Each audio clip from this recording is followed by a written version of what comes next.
ama sapenin montina no le pa pi le pu ula na go le pai te ho zo se na bon savin ke ho pha na ding in ne la pha che be kan pe ve tun ha hi ta cha te ni ta pe na ma hi ember name wang hoi hi in abana ani na ma hi maria ni mun no mai in Mother's Day special song hari kan zilovin ahin la pandemic zin recording ang kibol thei the point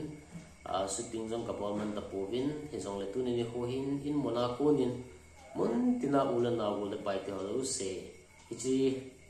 zaila mang cha hin na bon chawin wish ka hin bon no mun ichun wish you happy Mother's Day tilahi sa te ni to in sa ding kate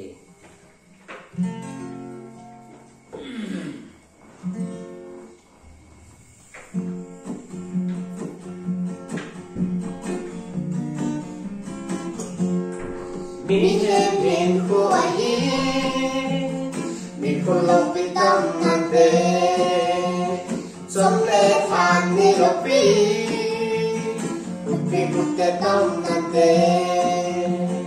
I love be in I'm anh tâm chế na in là cây điên vã sẽ lấy mình bằng tập bên na cả chân nô để cô ye à kia lên I love be baby Happy Mother's Day and luka di ba Happy Mother's Day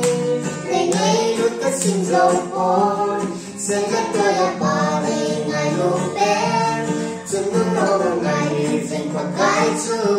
cả tháng ta em with you Happy Mother's Day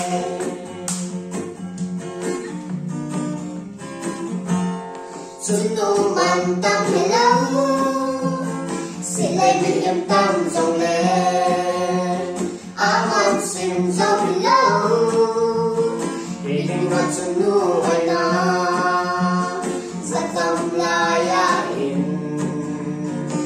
khéo thề lâu biết tâm ai sang về